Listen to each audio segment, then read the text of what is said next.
Software is evolving backwards. Do you guys love AI? I love AI. What's Vito's secret? Why is Nero not a soulless entity? I don't know what the turtle has done. I have no idea. All I know is it costs a lot of money. Like, Vidal has talked many, many times about how much he spends on GPUs, and it's, yeah, there's a reason why he's not a big fan of making, like, AI versions of his friends, even when they ask him, because it's quite a bit. His secret is he participates in the AI content. That's also fair. Anyway, software is evolving backwards. Clippy, and now we have Microsoft, whatever the fuck this is called. The other day, I opened Microsoft Excel and Bad found idea. this. Look at, what is this button? Why is this here? Why is there a fucking Copilot button here? Why? Stop it. Little Copilot button that hovers over any Can you disable that? Because that's so fucking annoying. cell that I highlight, and I immediately hated it. Not Good. only does it cover up whatever is on Not only does it cover it up, but it also moves slower. any cell that I highlight, Like, look at this. It's like you click there, and then it I moves. immediately hated it. Surely they could have just made the button move, like, just as with it. Wait, I think I know this video. Not only does it cover up whatever is underneath it, it also kind of fades in and out depending on where I move the cursor, and Oh my god, some fucking designer was bored one day.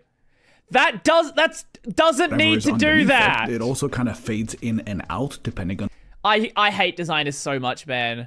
You don't understand how much I hate designers sometimes. where I move the cursor, and as you can see here in this slow motion shot, there's also a clearer lag between me clicking on something and the Copilot button actually moving. The delay is even different this is between tech each click, alter. just to make things extra annoying. So this button is wildly distracting, and it's also Bold. You're never gonna see me looking like this. When my hairline looks like that, there will be no hairline. of course completely redundant, because there already is a giant Copilot button in the ribbon if you wanted to invoke the AI assistant in general, and if you wanted to do something specific to a cell, it's also already in the context menu when you right click on a cell. You need And it of course, everywhere. The Copilot Nope. app was pinned to the taskbar by default too, and since I have a Copilot plus PC, I also have a feature called Click to Do, which opens Copilot to analyze what is on my screen and to perform He bought a Copilot Plus PC. Oh god. Brodie, will Windows 10 be as revered as Windows XP? At the rate we're going, probably. There's already people that are talking about how they don't want to move past Windows 10, so probably. actions on it. Plus, if all of that was somehow not enough, I also got a physical Copilot button on my keyboard. So this new floating button that just appeared in Excel for me was the sixth and perhaps the most distracting way that Microsoft has found to push Copilot into my workflow. But I bet it won't be the last one. Nope, definitely now, as a tech YouTuber, I don't want to become the old man yelling at the cloud whenever a new technology Don't appears, worry, so that's already me. I'm happy to do that. I was ready to move on, but then that same day I opened Notion in my browser and I saw this. 4 different floating AI buttons on my screen at the same time, including both above and below my cursor, making it very hard for me to actually see what I was doing and ridiculously easy to accidentally trigger one. Now 3 of these I've known for a while because they're from Notion itself, and I found them only mildly annoying. But then this 4th button was actually new and somehow even more disruptive, as it's literally 1 pixel away from where I'm pointing my cursor at. Yeah, at least with the Notion stuff, they're built into the interface, so, like, they make sense. This is just, like, floating here being annoying. I think Windows 10 shouldn't be revered, but Windows 11 is so bad that it's causing it to be revered. Yes. That's pretty much how it goes, yeah. And it took me a while to realize that it was actually Firefox, my web browser, that placed it here. Oh, Mozilla. This isn't even Microsoft doing this or fucking Chrome doing this. It's Mozilla. We love Mozilla. Oh, man. If I add the usual Copilot things on top of that too, then now Notion, Firefox, and Windows have collectively added, I think 7 ways of invoking 3 different AI assistants onto my workflow. I think you don't even have to be a grand AI hater to think that something is fundamentally Man, I'm wrong so happy to be a fucking Linux boomer right now. Holy shit, that sounds obnoxious. here. And in fact, it reminds me very much of 2 things from my childhood. Clippy! First, there's Clippy, of course. Much of this is obviously way too prominent, and Notion even has an animated face that I bet is custom designed to distract me just like Clippy was. But then second, I'm also reminded of browser bars. Do you remember those? For those of you who are perhaps too young or too old to remember these, companies used to sneakily extol extensions that supposedly added extra functionality to your web browser, but in reality... Yeah, they'd always be bundled with your installers. Now, instead of doing that, they just bundle software with your installer. It's basically the same thing, just not in your browser.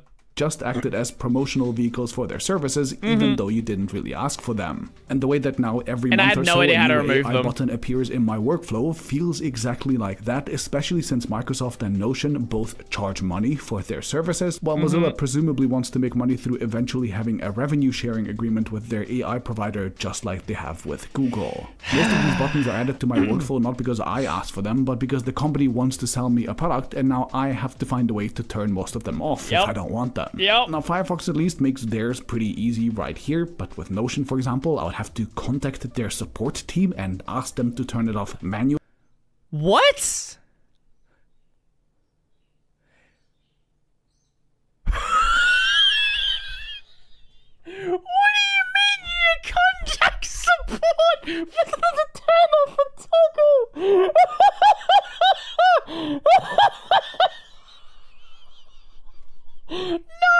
No, that's not real. Stop. Which is absolutely bonkers, while Microsoft at least partially lets you turn Copilot off, but then they also have a very long history of just turning features back on later at a random time. I find all of this pretty infuriating, and by the looks of it, I'm not alone.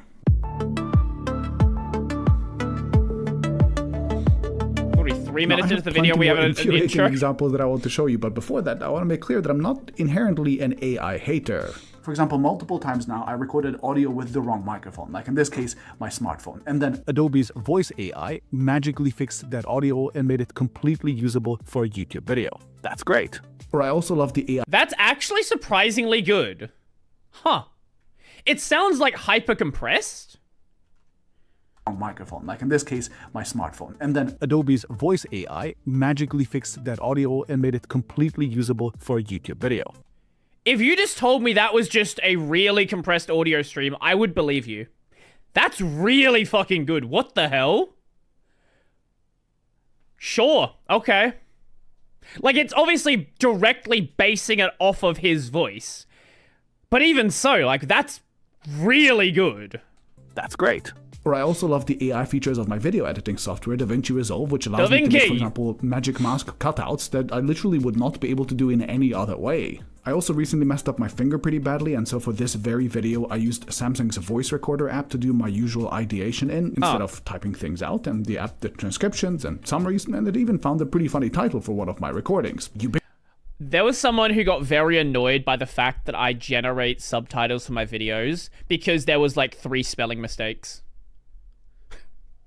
He was like, how dare you generate subtitles? How dare you do this? It's like, bitch, you have the option of YouTube's shitty generated subtitles, or you have the option of the subtitles that I make with Whisper that are 99% correct and have like 3 spelling mistakes. What the fuck is your problem? Seems to be really annoying. The YouTube dubbing's also really rough. That's the problem, right? Like, if the dubbing was good, like, I don't like that it does it by default and is really hard for users to turn off who don't want to see it. But at the same time, if it was good, I'm never going to record my videos in Spanish, right? So if there was an option there to have a Spanish version that was, like, actually accurate, that would be cool. Like, it would make the videos a lot more accessible. It would make it so people could actually watch it.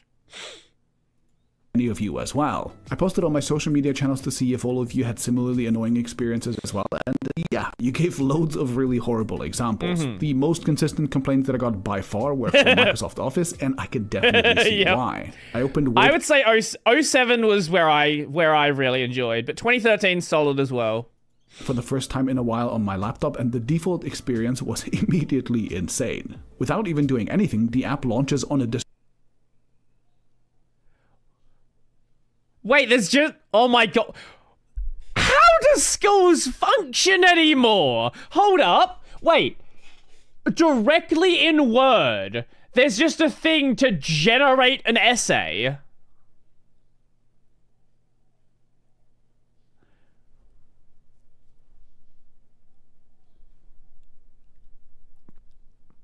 What? Wait. Okay, I've heard of teachers...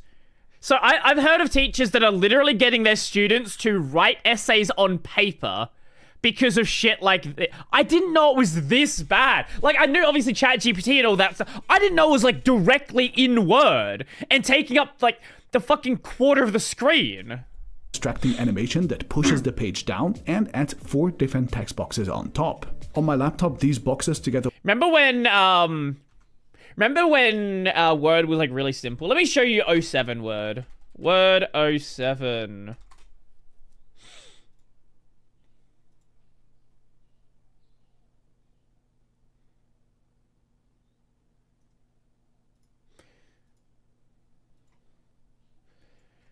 What a simpler time this was.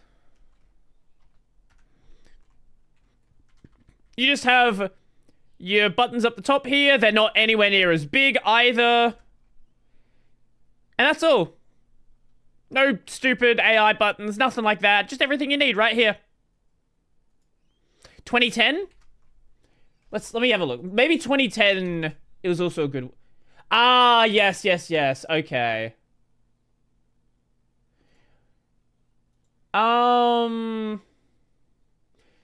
2010 was when they were starting... Oh, okay, no. 2010 was it was like in a transitionary stage with changing the UI. Yeah, this was a pretty solid version as well, yeah. What a time to be a student. I know. No, what a time to be a fucking teacher, right? Like, it's one... Like, the students are going to cheat because they have the tools to cheat right there. But if you're a teacher, how the fuck do you teach people when they can just, like, generate all your assignments just in the tool you get them to make the essay in? The page down and add 4 different text boxes on top. On my laptop, these boxes, together with the ribbon and all the other taskbars, typically leave me with something like 30, maybe 40% of the screen being used for my actual document at most. Oh, and of course, these are also on top of a giant Copilot button in the ribbon, and once I start writing... Why does this need... There's also... Why does this need to be here? Put it in the button. Like, you click the button, it makes the thing, and then does the thing. Also on top of a giant Copilot button in the ribbon, and once I start writing, there's also a Copilot button hovering on the side, just for good measure. It is also... Fucking god, there's another Copilot button.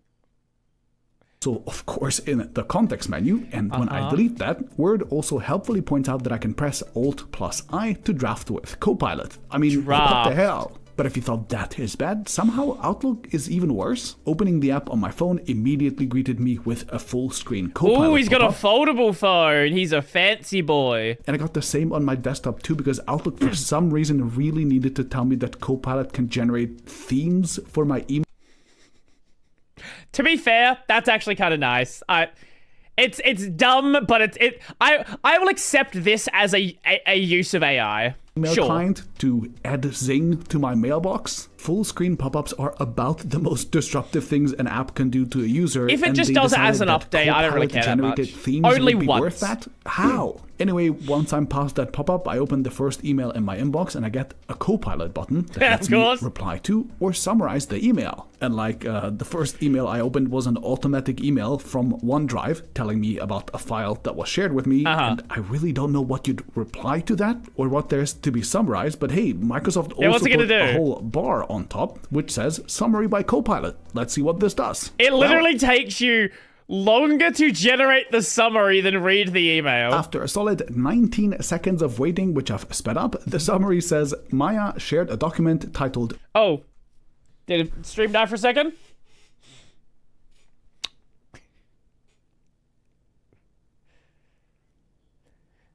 Let's see. We're coming back.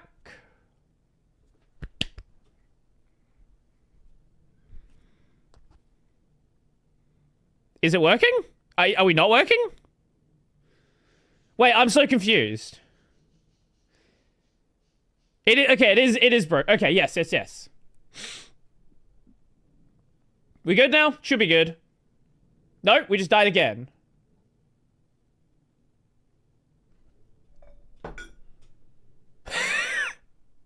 I hear you. What? I'm so confused.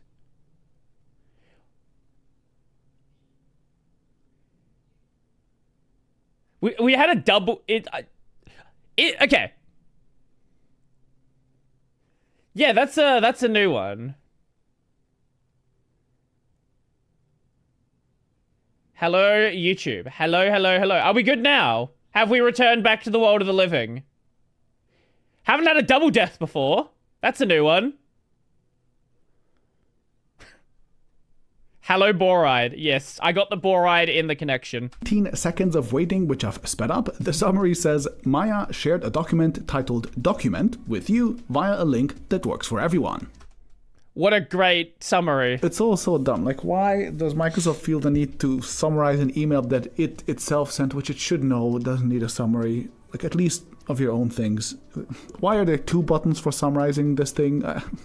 My stream is literally fine. Now, people have complained about the Gemini doing weird things in Google Workspace as well. I don't actually pay for Gemini myself, but Tristan does. And he found a solid 9 Gemini buttons on screen on his Google Drive, which he then clicked on just to consistently be told the Gemini is still learning and can't help him with that. Oh my god! So there's 9 buttons and they don't do anything! Okay. It's a good thing Google put, I repeat, 9 buttons on the page for that. I mean, I guess this is probably just some short-term bug that'll get ironed out in a day or two, but this is so indicative of how all of these rollouts seem to me to a user. The first priority is just to disrupt me by putting all of the buttons everywhere, and then actually making any of this work and I don't pay for Gemini, so I don't see those buttons.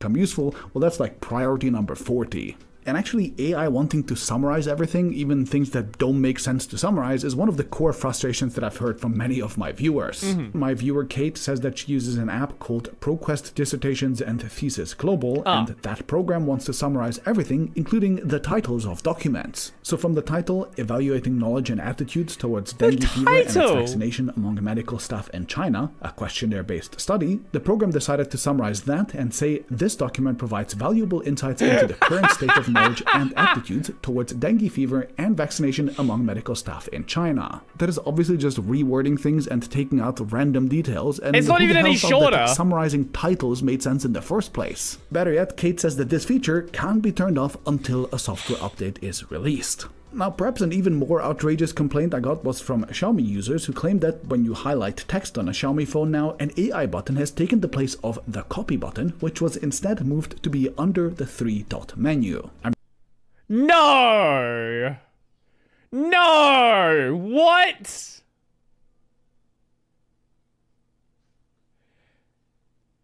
That is... I'm not a Xiaomi user myself, so I fired up a Xiaomi phone to do some quick testing, and indeed, this does seem to be the case at least sometimes. Depending on the context and which app you're in, sometimes the highlights have the copy buttons, and sometimes they do not. What? In fact, a lot of the useful options get put in the overflow menu, but the AI option never does, and I think this actually highlights part of the problem with all of these AI features. Every time you prominently place a new AI feature into a UI, it has to come at the expense of something that was already there and was presumably useful already, like, for example, the copy button in this case. Anyway, and the last example that I wanted to highlight from all of my viewer comments are all the AI buttons from Meta.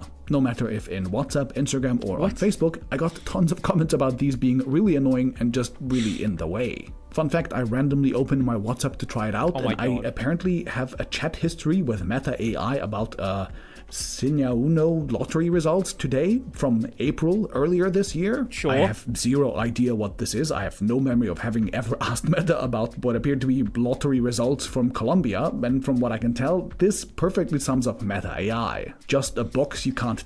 I still remember when Snapchat introduced their AI, and then people started using it, and didn't someone like... Google put the AI mode button in the pulse where the all button was for searches. It really thrown off my muscle memory and I am really pissed because I keep bumping the stupid AI mode I never want. When Snapchat introduced their AI, am I thinking of Snapchat? Or was it another AI system that told someone to kill themselves? I don't remember which one it was. Was it ChatGPT or Snapchat? I don't remember. But that's also fun. Disabled that you apparently click on by accident. Plenty of people have pointed out in their comments that this kind of Clippy 2.0 user experience is one of the things that is actually pushing more people towards Linux and LibreOffice and whatever. Hey. And while I think change is slow, it definitely might be a breaking point for some. Still, I have... Brodie, go to friend.com. They sell a $50 AI dependent. What? two leading theories for why all these tech companies seem to be so hell-bent on shitifying their products right now, even if it AI might pendant. cost them some users. Yeah. First, I don't work in a tech company anymore, but I've heard the exact same thing from all of my friends who still do. A bunch of the shareholders in their companies heard about AI being a big deal. They panicked that they might be missing out on something, so they told their company's board that they must go big on it. The board told the management management told the product people, and congratulations, it's now everyone's primary job in the organization to build AI features. Now, normally the product people would first identify either a user need or a business goal and then decide on the appropriate technology. You identify a money need. That need, but here everything is working the other way around. A technology was selected first, and then the product people are tasked to find user problems that they could potentially solve with it. Now, this of course is basically insane, but there's so much pressure from above and from outside and everywhere that a lot of my friends at work now get essentially measured at work by how much AI they can cram into everything, whether it makes sense or not. And second, many companies seem to think that there is a genuine AI race right now, and they have to compete and be fast before your habits and workflows get formed. Yeah, there is an AI race, but it's not at the fucking user software level. It's at like the government tech development level. Like, there's not a race to inject as much AI into user software. There's a race to develop a sentient AI system before another country does. Like, that's the actual race. And this is more important, being fast it is, than being perfect. See, in my example of Notion, if I wanted to use AI for whatever reason, where in the software stack would that AI live? On the application level, like with Everywhere. Notion, where it can be very specific to my task and also know the context of all my other Notion documents? Or perhaps in my browser like Firefox, where it would be a bit more generic, but no, maybe it would have all of them context at the from same rest of time. the web and from other things that I do in the browser too? Or maybe it should live on the operating system level, like on Windows, so it can support all the apps that I use on my computer. I'll most likely not need AI on all three levels simultaneously, but I might also not be stuck in my ways yet. And so the companies are right now racing to establish themselves as the default, which they hope the users will actually stick with long term. If there really is such a race, then all of these pop-ups and buttons, they're not accidents, they're signs of a war. These companies are trying to elbow each other out of the way so they can be the one that actually survives. Now in this video, I think what will end up happening is a lot of them will end up just falling off. I think there are definitely places where it's going to stick around, where it's just not as obnoxious.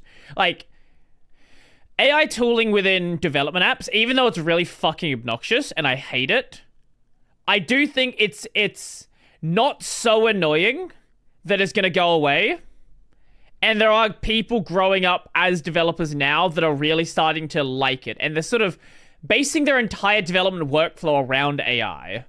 But, like, if you're writing a fucking essay, I don't need your bullshit AI in my essay. Specifically only focused on how AI breaks the user experience, not also other things. But of course, AI could also break things like copyright, trust in news, work, society in general, etc. Those are topics that long-term are probably going to be even bigger issues, and today's sponsor, 80,000 Hours, has actually been researching and writing about these kinds of issues for nearly a decade, and they have tons of in-depth material on their site that you can read, like what an AI-caused existential catastrophe could actually look like. And if just reading about this isn't enough for you, then they've also found fields that you could actually actually work Wait, on is this to actually a contribute good to make sure sponsor? that things go well, like AI safety technical research or AI governance and policy. These are both areas that 80,000 Hours has identified as being particularly impactful. They are a nonprofit that says the 80,000 hours the average person will spend working is probably the most meaningful resource for making the world a better place, and so choosing to work on important problems at work is extremely meaningful. They could help you find career paths that would do good, and they found that the ones that I've already mentioned to be particularly impactful.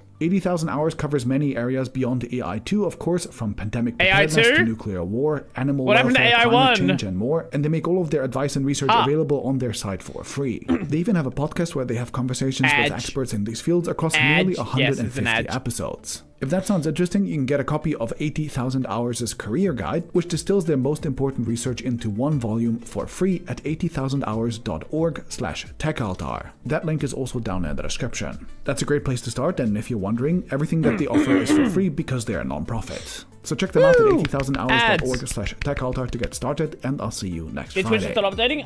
Maybe. I'll fix that. That was a good video. We're in a situation where we are seeing... where we're seeing tech just become more annoying to use in the attempt of maybe becoming the thing. Maybe becoming the thing that everybody wants. What I expect to happen, though... What is this? Oh. What I expect to happen, though, is people are going to cram so much AI into stuff, and it ends up basically just... I guess a lot of people are kind of like getting tired of it, right?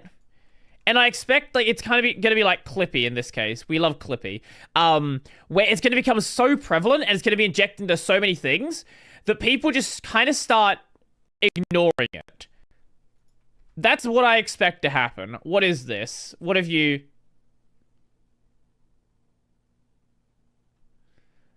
I can't watch this. No, I'll get... That video's gonna get immediately claimed.